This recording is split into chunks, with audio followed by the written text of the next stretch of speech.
Warning: the following podcast contains violent scenes that may be unsettling to some listeners. Listener discretion is advised. Hello, and welcome back to Twin Cities by Night and our third story arc, Dread. Dread is set in the Twin Cities of Minnesota, Minneapolis, and St. Paul in the hot and humid summer of 2011. Join us again and continue to follow the journey of Kaetao, played by Quinn, and William, played by Slavic, as they continue to traverse the dark society held within the Twin Cities.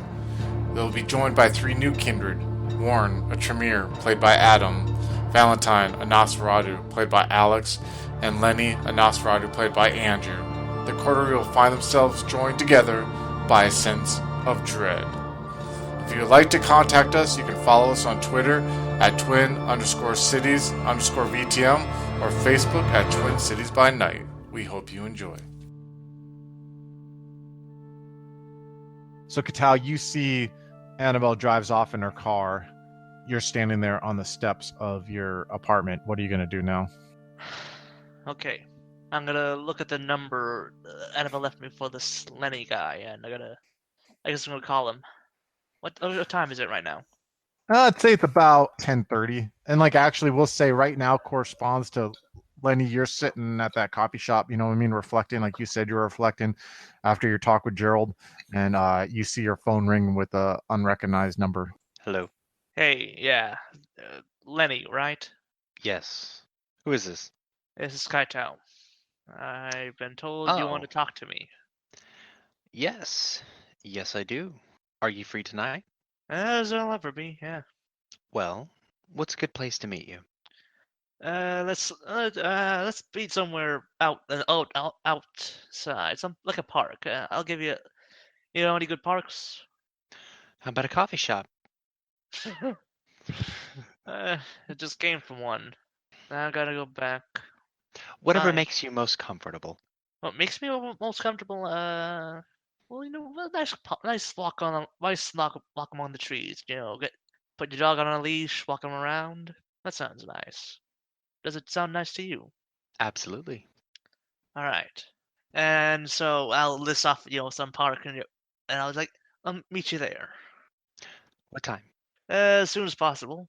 I find that honestly meetings it's best when they're right in the heat of the moment. I'll be seeing you soon then. All right. Oh, you bringing your dog, or are you just Yeah. going on your own? Okay, I'm you're bringing bringing the your dog. dog. All right. You get in your car with your dog. You go up to the apartment and you see the stoic figure of your dog sitting there. Like I said, your dog, the connection with your dog has almost gone through the evolution that you've gone through. You know, like anytime that you're fundamentally been changed at your core, your dog has. And you find now when you open the door and you come in, it's like sits there still and just stares at the door when you walk through. It almost has been so far removed from his canine mannerisms that it's almost like William in his humanity, where you sometimes look at it and you have to wait a couple minutes until you see it do something that a dog would normally do. So when you pack him into your Toyota Corolla, he sits in your back seat, but he doesn't move around. He just lays. He doesn't look at the window. He doesn't try to get any kind of air or anything to that extent. And it's almost like a balancing, like a scales of justice with you and him. The more you become like an animal, the less he becomes like an animal. And it's this really fine thing that happens between you two. And you get out at this park, and it's just kind of like this park where there's a couple barbecue pits, and you know what I mean, a little playground, but it's large enough to where there's walkways for you to talk and some lights. And you come into the parking lot. Before I get to that, though, I want to get with Lenny because I don't want to assume anything. Lenny, would I be wrong in assuming that you travel via bus to there? Yeah. Yeah. His typical method of just taking his time, taking a bus route, like public transportation, walking, just enjoying, the interim. Hubbub of Yeah. the Twin Cities. Now, we've talked about this before about Mask of a Thousand Faces. Are you using still holding the visage that you had when you went to go visit Coach Olson, or? No, he would not be visible at all. He'd be using unseen presence. He's just this silent observer when he's on public transportation, or even just in most places. He's just kind of unseen Mhm. in the shadows around you, just this voyeur. So I like that. I like that voyeur. That's a good choice of words there. So are you going to be? You're going to be at the park obfuscated now. When you do interact with Kaetao, are you going to use a Mask of a Thousand Faces appearance, or are you going to kind of not try to hide what you look like just with your hood up or whatever? I think that depends entirely upon the surroundings. So what were you guys mean that like it's this park where during the day would probably have like kids and mothers, but at night it's empty. And like there's a parking lot at the edge of the park before you can actually walk in there. And that's the only place where cars can park, you know? And so there's actually no cars there. So if you were at this park obfuscated like by a tree or kind of like in the shadows, you know what I mean? Because there's like, you know, some little groves of trees that are around the park. You would see like Tao's red Toyota Corolla just kind of like make its way into the parking lot. It's kind of has rust and it's just like the snow and salts of the roads have just taken its toll on it. It has like a cracked windshield maybe, and you see like he gets out of the car and when he opens the door, you just, you know, that sound was like where a car door hasn't been oiled and it's kind of an older car. It opens up and you see him like you see him release the back seat to where like it goes forward. You hear the spring that where the seat does it, and you see his dog come out, and his dog just, you're looking at this dog for a second. You see Kaetao close the door and he like puts a leash on the dog, and you see the dog just stoically sits there, and then it gets up on its fours and not directed towards you, but you see like it has this like almost like serpentine movement to it, like in the opposite direction. I'm not saying the dog detects you, you know what I mean? But like you're whatever to the right, it like looks to the left, like it's prowling, like almost like a more of a feline, you know what I mean? Like a lion, like I hate to use the term again, apex predator, like a predator that's sitting there just like looking into the shadows, and then it sits down and it waits for Kaetao as Katao's looking around. So, given a more public setting, he'd probably be appearing as like a homeless person. You want to go ahead and give it a roll? Sure. You have 0 successes. You kind of are definitely not as pretty and you Even with smell a little one bit. success, he's not pretty. Yeah. So, are you gonna though? Are you gonna come out of the shadows though in a way that he can at least see like your silhouette form? Oh, I'm going to like kneel down and kind of Mm-hmm. whistle and call the dog with Animalism 1 Feral Whispers and try and like be friendly to it. All Can right, I go So ahead and can roll. I understand what he's saying when he's doing animal whispers, or is it just one thing? I'd say you could knowing your animal, you know what I mean? You can get an impression. You remember how we explained it before, how I do animals, it's not like clean communication, it's more like almost like they treat telepathy where it's like Okay, signals and like, okay, you know what gotcha. I'm saying? So yeah. so it's a predatory animal, right? Being a Yeah. dog. It's Oh, a ghoul dog, yeah. you have 0 successes. I'm trying to call it over just to be like friendly to it and be like, come here, you know. You can tell the sound that's coming from the shadows now, Quinn. You can see like the form kneeling down. You can tell it's not threatening and the way it's trying to communicate. You can tell it's like someone who's generally being compassionate, you know what I mean, and caring to your dog. But you look at your dog and you just realize that it's not a field discipline role, that it's your dog is just different now. Like I said, I explained to you before, and I can't and not explain this any further. And I read this in some book before of mine, not like a vampire book, but a novel that came from perception of an animal, of a dog, and it kind of implied once a canine tastes human flesh, it's never the same again. You know what I mean? It's like broken that instinctual relationship that's been built between man and canine since, you know what I mean, millennia past, you know, and that moment that tastes that human flesh, that connection that's instinctually in its DNA is torn apart. So you see, like you can tell and you can sense a good intentions that Lenny has by trying to do his communication, but you look at your dog and you see it doesn't work. And in a way, I would almost say that disturbs you a little bit. You know what I mean? Like this isn't the same dog that used to be an anchor to humanity. Now it's almost like a fucking, like you said, a reminder again of like, you don't ghoul shit, never leads to anything good kind of thing. So go ahead, scenes on you guys. Lenny, not you? Kaitao, I'm assuming. Yes, you got that right. He'll stand from the kneeling position where the dog wasn't like rushing up to him. You know, he's usually expecting like the animals be like, oh, they're not really receptive. Be like, okay, this one's not. He stands and steps forward a couple of steps and holds out his hand to like shake your hand. You want to describe what the hand looks like and everything, and what maybe he can see from the shadows? Yeah. So when where there's light, you would see that his skin is exceptionally like pale, like to the point of being like almost like very white. If you get closer, you can kind of smell this like really like rotted fish kind of smell. Like it's not super strong and overwhelming. It's just under the surface where you kind of get close and you're like, oh, that's kind of gross. And he has like these like weird kind of like flakes on his skin that look almost like fish scales in some spots where it's like just kind of peeling and falling out. And like I said, very pale, opaque kind of eyes, where like almost like the eyes of like a dead body, that a corpse that has been like bloating and rotting, and just to the point where you can't even see like what the original color was. You can see that as you get closer. And by the way, Kaetao, this is the first time you've like ever seen a Nosferatu in its true form. You know that face was a Nosferatu, but you never saw him unobfuscated. That couple times you have seen him. You know what I mean? So this is your first time. I mean, you kind of heard rumors, but like you're like, oh, you know what I mean? Rumors are true, kind of thing. So go ahead, scenes on you guys. I just don't make life difficult as I shake his hand. How are you doing this evening? Could be better. Could be a lot worse. Well, I hope I can make things better for you. All right. So, tell me, what have you heard about our interest in you specifically? That you want to talk, and recent until just now, that everyone was trying to talk to us, except you guys, and now that's changed. Well, one of our own is very interested in speaking to you and reaching out to you because you had a relationship with someone that he was close to. Who? Oh, Um, Ophelia. Yes, Ophelia. So rather than make things unnecessarily complicated, I'm reaching out as a sort of olive branch to show that we don't mean any harm. We just want to help you so that we can help our own. All right. One thing you'll understand about us is that we look out for our own kind. As you can see, it's not easy for us. We have I a little guess bit not. different than you. Well, not that different.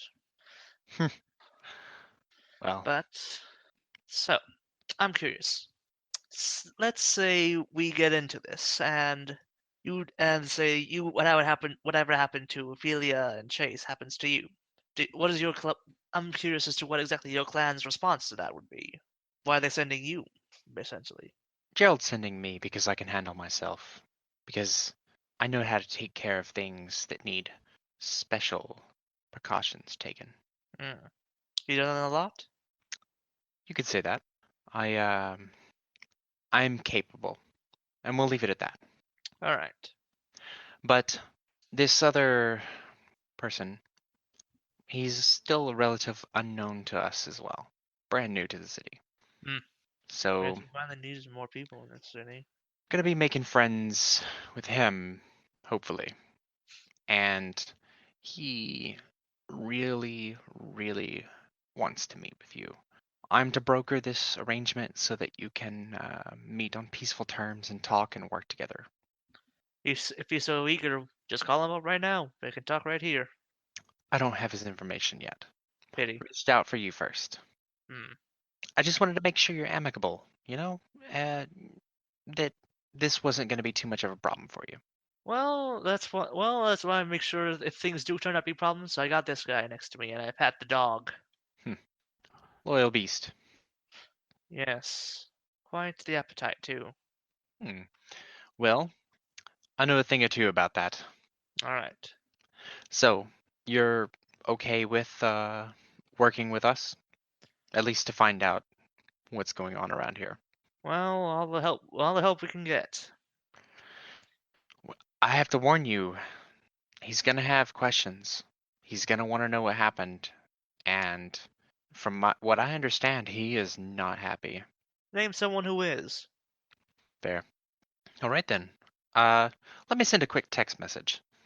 He'll kind of take a couple of steps away. All right, go ahead. What's your message? I think I know what it is, but go ahead. It was gonna be to Gerald. Mhm. Text message to Gerald. Met with Kaetao. How soon can we arrange meeting with? V. Yeah. You send it, you hit send, and then like 20 seconds later, it comes back up and it's like there's a number and it says V's number now. Straight and simple to the point. Okay. Can I call it? Yeah, you can call it. You dial the number. Valentine, you are back in the truck with Donald driving back to your haven, and his phone rings. And you see that serpentine, you see that quick reflex, boom, he reaches answers, and you hear this voice, Lenny, hello? Hello. This is the number for Valentine, correct? Yes. This is he? No. Let me speak to him. Let me see a second. Someone wants to speak to you. I'll take the phone from him and hold it up to my ear. This is Valentine. Lenny will kind of pause for a moment because I imagine you had like this childlike voice, kind of caught off guard. Even though he Yeah. kind of knew ahead of time, he's still kind of like, "Oh, that's right, it's a kid." And then he'll say, "This is Leonard. We were to meet." So you must be the other Nosferatu. I was told about you. Yeah, where do you want to meet? I'm gonna tell him the name of this park. We didn't really establish it. Just kind of like throw it out there. I am here with Kaetao, who is an associate of Ophelia. Yes, I have heard a lot about this guy. She Well- was quite close to him. Good. Then, if you'd like, meet us here as soon as possible, and we can all have a nice chat. I got one request. Yes? Can we meet away from the dumpsters? No dumpsters around here. It's quite nice. Right. I'll see you shortly, and I'll pass the phone back to Donald and give him the address to drive to. I'll tell him park 2 blocks away like normal. Okay. And he's driving again, and it's just the silence between you two. He parks 2 blocks away. You actually kind of drive past, and you see like he drives past this truck, and you kind of see like a silhouette of a figure, and you see like this other figure in a red Corolla. And you see the other figure has like a dog on a leash, but you just drive past, and then like 2 blocks past, he like stops and pulls over. Do you want me to wait here? Yeah, wait here. You can get out and walk around if you want, but don't do anything that'll draw attention to us. You don't want me to come with you? No, I would have asked if I did. Yes. Yes, you would have. And he That's right. you kind of like see he gets out and he tucks in like his striped polo into his like jeans and like pulls up his belt a little bit, and there's a second you're taken aback because you look at this guy and you realize like if you would have just saw him walking down the sidewalk, you just would have thought he's some middle-aged, maybe dad, maybe grandpa, you know what I mean? Just like harmless as hell. But as you see him walk off, you're just kind of struck again by the fact that you have captured and in a way tamed what he is, this monster that's inside of him. I'll yell back to him quickly, and I'll say, "Why don't you get in touch with see if some of our club friends are around? Maybe we can meet up with them later." He looks at you, and by the way, that like I'm trying to think of a way to phrase this without sounding like I'm not trying to say this in like a to offend anyone, but he looks at your herd like the S&M types as being weak, you know what I mean? And he looks at them like if they're gay or not or whatever, but looks at them like below him, you know what I mean? And it really like bothers him that like you associate with them, but then sometimes he rationalizes it by like they are just a feeding stock for you, you know what I mean? And that you don't feed from him, that instead you share with him because you're almost equal. And you know what I mean? Like the God talk you guys had, you know what I mean?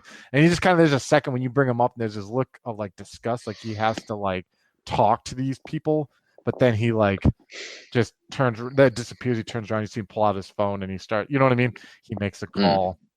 What are you going to do from there, Mr. Valentine? I will make my usual stealthy approach to the meeting point and see if I can drop in on the other guys. So you're going to use obfuscate, you're saying? Yeah. Okay. I know They haven't seen me before, have they? No, they haven't. So you're going to use I don't know what to expect, but not like. Yeah. And you're we never. Yeah. What's your auspex at? I know you have auspex, Lenny. What's your auspex? I have 1 dot in auspex. Okay, so you won't be able to see him. Okay, got you. Yeah, no, not at all. Yeah. So you're just gonna hide in the shadows first, right? And then you're gonna keep your little boy visage that you had up, or Yeah, what? I You want might me to even roll that? eavesdrop on them a little bit first. Okay. I definitely would have like said to Kaetao that, okay, he's gonna meet us here. You mind just waiting, like we'll talk here. All right. And then just kind of like awkwardly standing there, like waiting. If he had anything to say, he would have just kind of like, oh yeah. So you're creeping along there. I'm gonna roll your mask of it because are you gonna use Mask of a Thousand Faces or no? Yeah, of Okay. course. Ooh, you botched. We'll make it that you think that it worked. You know what I mean, and that it didn't. Okay? I like that. Okay. All right. He comes out of the shadows and just scenes on you guys. Go ahead. I'll see these two standing waiting, and I'll approach out of the bushes sheepishly and be like, sniffling and like sobbing a little bit. I've lost my mom. Can you help me? And I'll approach them like that, looking all forlorn. So Lenny will he'll see you coming out, and his kind of reaction is like at first kind of a bit taken aback, but then he would have this barely contained kind of like anger, like something just irritating him or making him just very filled with rage, just like this thought in the back of his mind, something that you can see is like bothering him, but he's trying to keep it like hidden. And he can just has this expression on his face of just pure rage, just seeing you just approach. Kaetao be just like, what the hell are you? I'm lost. I can't find my way home. Is this your dog, sir? I'll approach the dog. The dog starts growling. You just hear his growl coming from like its like chest and its throat. It might be almost as big as you, I think. Yeah. I'll Go look ahead. around when I'm kind of realizing that that maybe this isn't quite going the way it normally does. I'll look at them and be like, Kaetao, Lenny, just in my normal voice. Um, Lenny will just like I said, with this disgusted kind of look on his face, like, yeah. Thank God I can drop the routine. Who are you? I'm Valentine. I was told to meet you guys here. I talked to Lenny on the phone just before. I'll look at him and say, yeah, this is the guy. He's very clearly bothered. Is Lenny Nosferatu mode or Yeah, disguise mode? he's Okay. full on, like, just gross. I'll look and be like, damn, you're ugly, man. Are you actually a child, or are you just? I'll look at him and I'll just look at him and giggle. Like, I might look like a kid, but I can assure you, I've been around the block. Okay, Don't let my appearance fool you. it didn't. It does come in handy, though, when I need something. You must be Kaetao. I've heard a lot about you. I'm a good friend of Ophelia's. All right. She never mentioned you. Well, why would she? We just chat a lot. She never mentioned you had a dog. Well, he's Is the not. dog still growling at me? The dog has gone behind Kaetao. Once it sees that Kaetao starts talking to you, kind of like, you know what I mean? Like just kind of goes obediently behind him. He's not the most friendly, but he's good at his job. I've got a dog too. It's not quite as cuddly. So, Lenny, you're supposed to show me the ropes around here, are you? He, like, a little bit through gritted teeth almost, like, yeah. What do you guys I didn't do? realize you were so young. When were you born? Well, which birth? Your second one. 1985. Well, then we're almost the same age. You should know by now not to let appearances deceive you. I'm no kid, just as much as you're no man. I could judge you by your appearance and say you are ugly inside, but you're making the same mistake people have made about me once they've seen what I'm like under my disguise. Feeling a bit like admonished, he just kind of nods. So, It's nice to meet you. yes, I guess I can say the same. He's gonna step forward and hold out his hand as like a respectful handshake kind of thing. I'll meet it with a friendly handshake, not like the one I gave to Philip, which was more of a sarcastic handshake. Like mocking. Yeah. Sure. I was playing up his prey exclusion and short fuse flaws with the whole like being pissed off about like him being even a child, you know? Yeah, I like that. I could definitely tell you. Yeah, he's very protective of Like it children. bothered Definitely. So I'm told you have questions. I have plenty of questions, like what happened to Ophelia, and how did you let it happen? I don't know if you're aware of this, but during the day we can't really do anything. What happened to Ophelia? We're still not sure. She messaged us like before, just moments before the sun, like before we all had to rest. That what do you know about Roman Dunstern? She's told me a little. He's one sick fuck, and that you Lenny's guys just pissed sitting him back off. listening. I'm just sitting back like listening to this exchange. Yeah, well, I sort of glance to Lenny and just lead into Valentine, say like, yeah, last thing she ever sent us was that she thought that Dunstern was there at her place, trying to whisper to Valentine. I look really just fuming into the distance for a sec. Where does he live? It's not that simple. No, I mean, I'm not stupid enough to go barging in there, but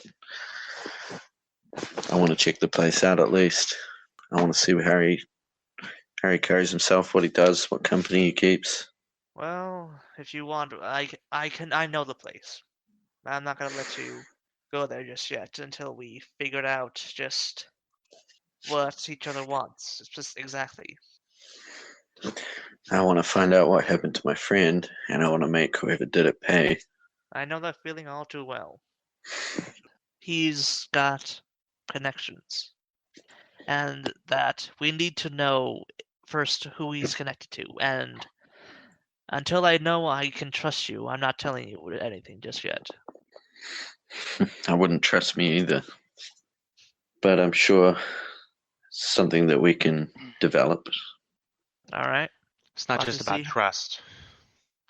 It's about what we can do for each other.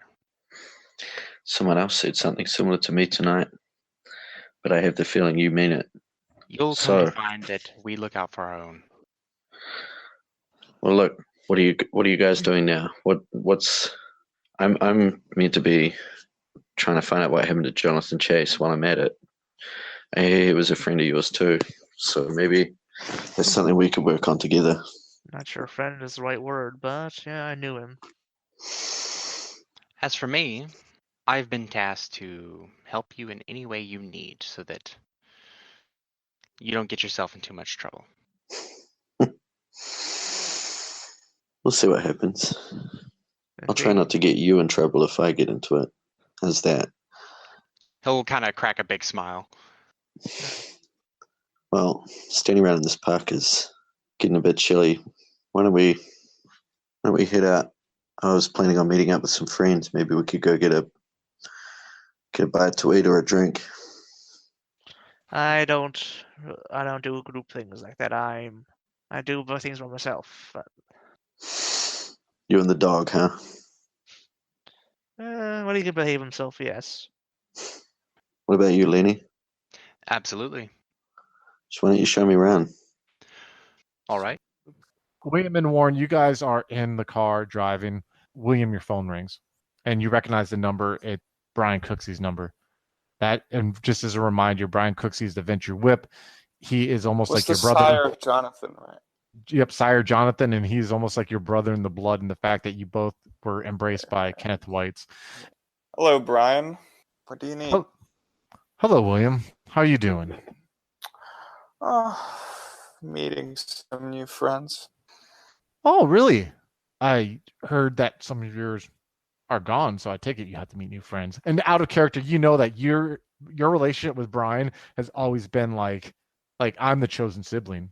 I'm the one who Ken kept. You know what I mean? And you're the one that Ken didn't. You know what I mean? So it's like this, like like snarky, you know what I mean? But anyways, oh, you're Oh, listening via okay. Auspex, all right. So you're Yep. hearing this, Warren. Okay.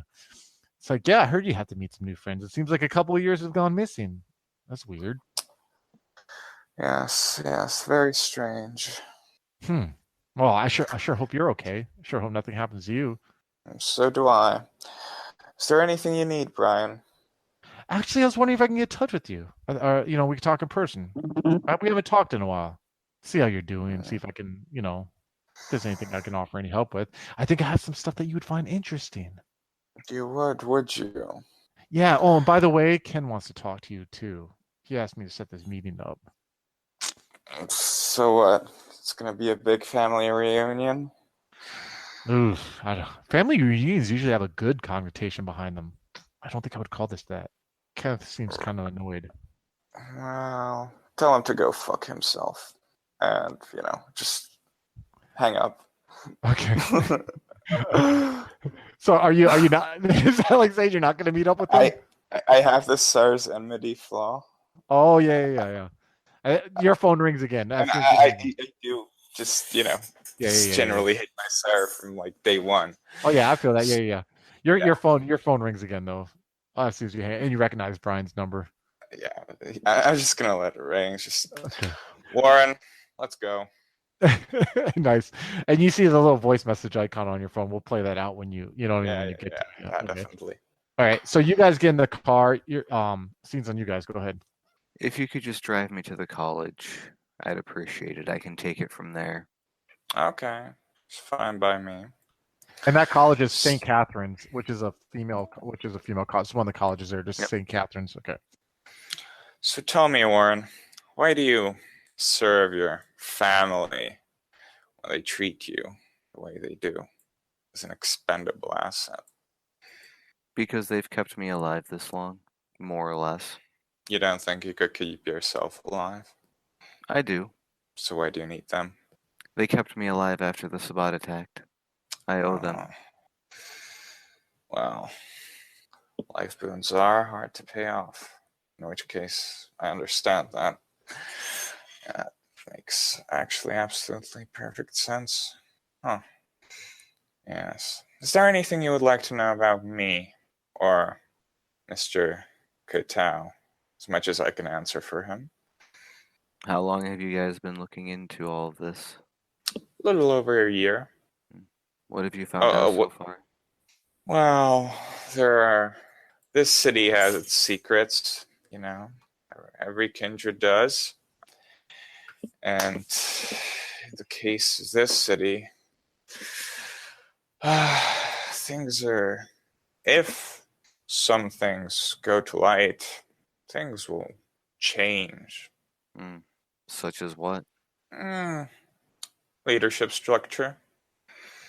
If what comes to light? Secrets. If I'm going to help you with the investigation, I'm going to need to know what you've found out so far. Well,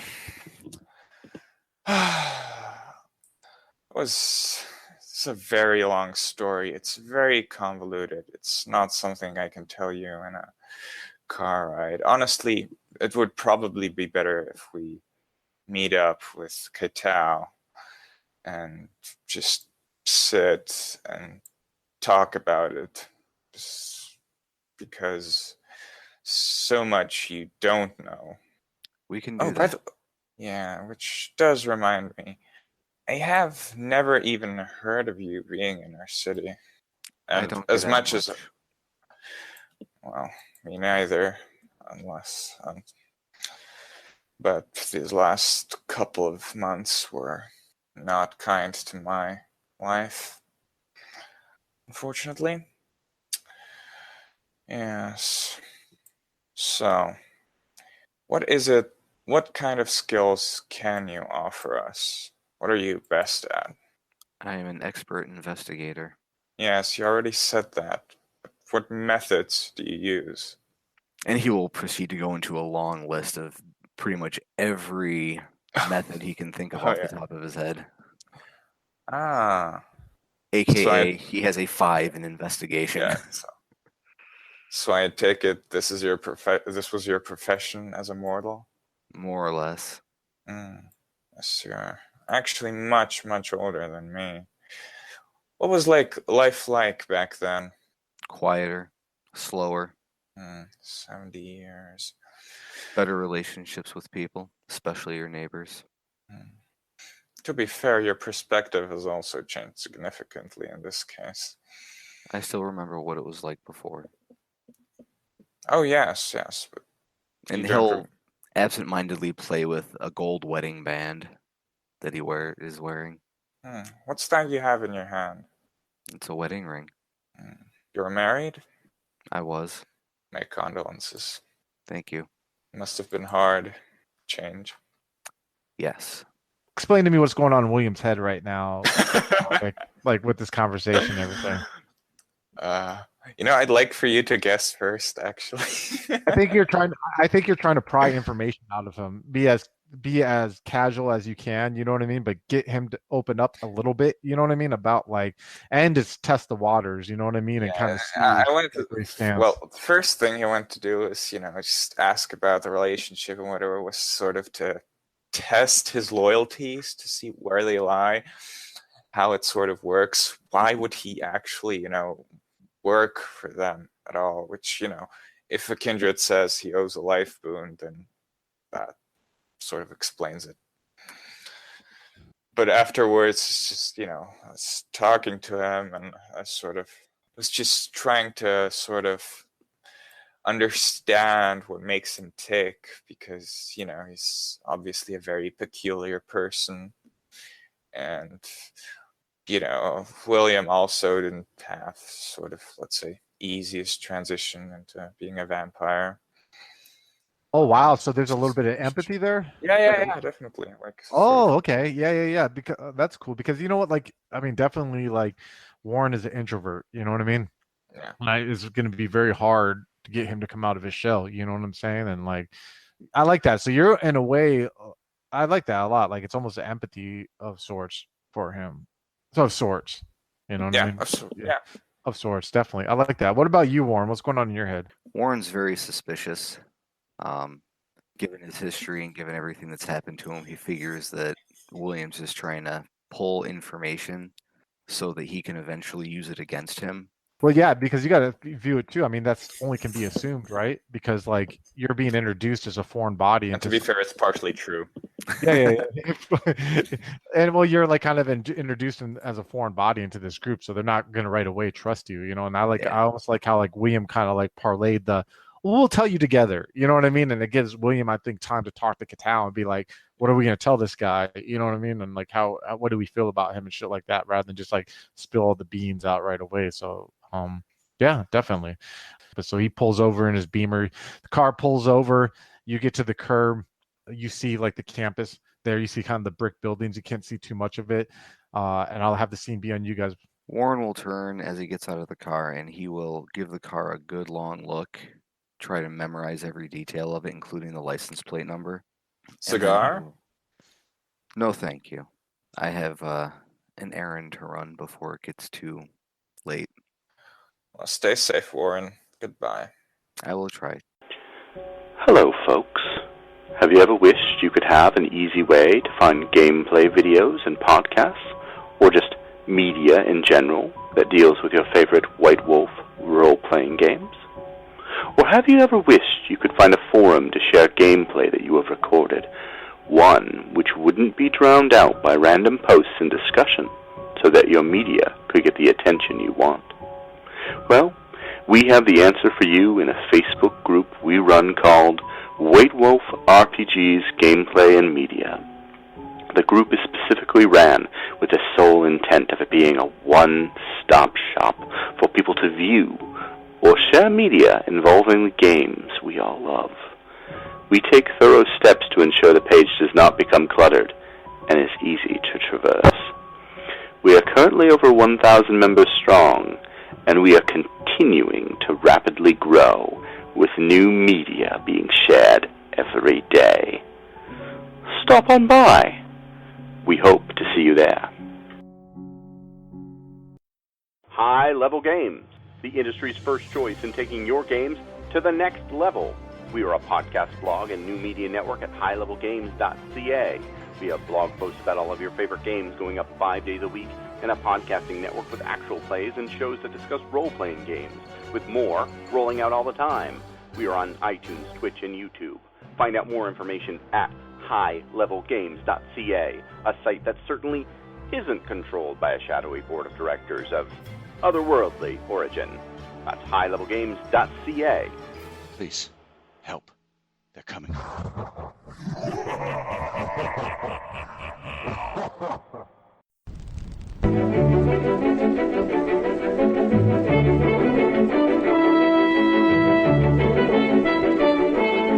The Los Angeles metropolitan area is constantly growing and changing.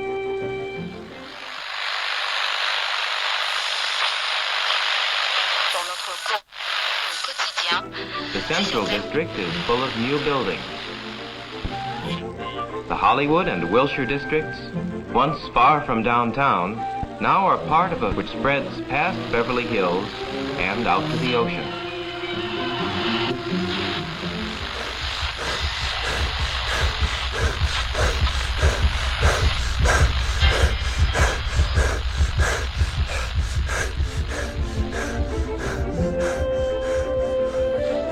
But why is all this going on in Los Angeles?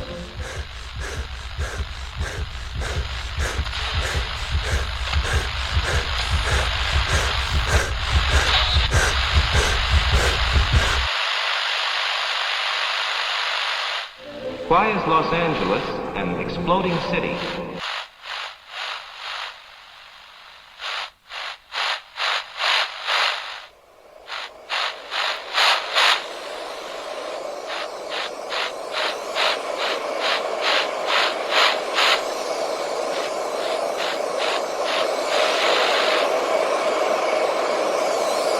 Neon Masquerade. The Demon's Mirror. 13 Candles. 3 chronicles running through the undead veins of the City of Angels. The Esoteric Order of Roleplayers Actual Play podcast invites you to drink deeply.